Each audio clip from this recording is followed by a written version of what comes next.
Follow this step-by-step guide to factory reset your HP Envy X360. We'll show you how to restore Windows and return your convertible laptop to its default settings.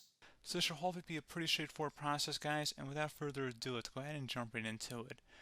It's supposed to not delete your personal files. I strongly suggest that you create a backup of any important files or documents before you proceed, because even though it might say that it's going to save your personal files, there's no guarantees that it will, so just keep that in mind, and we're going to go ahead and jump right into it. So we're going to go ahead and start by right-clicking on the Windows Start menu, and we're going to select the settings. You want to select System, and then on the right side, scroll down until you get to Recovery. Reset Advanced Startup Previous Version of Windows. Go ahead and open that up.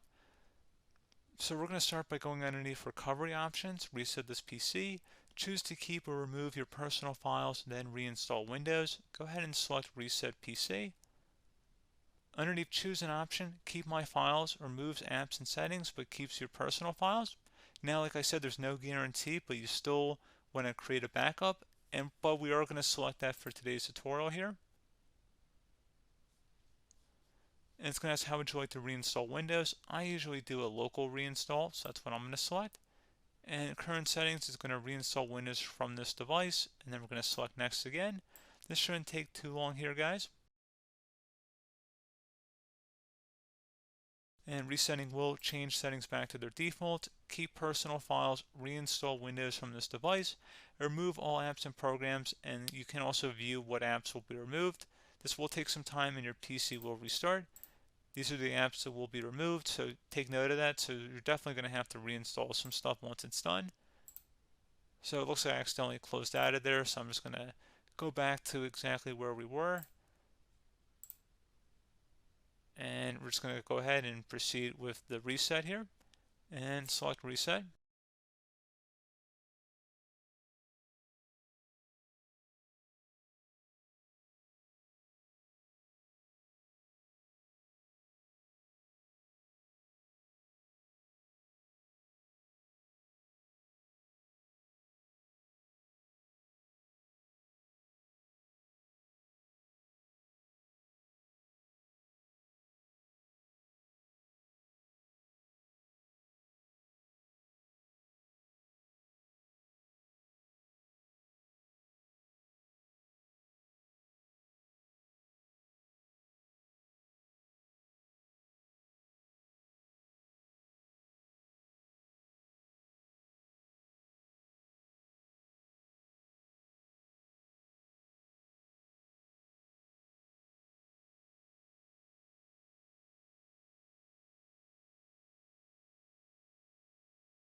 And there you go, guys. Should be simple as that. Go ahead and reinstall any of the applications that were removed. You can see a list of them by clicking on the link that's going to be on our desktop here. And that's pretty much it, guys. So, as always, thank you for watching this brief tutorial. Do hope I was able to help you out, and I do look forward to catching you all in the next tutorial. Goodbye.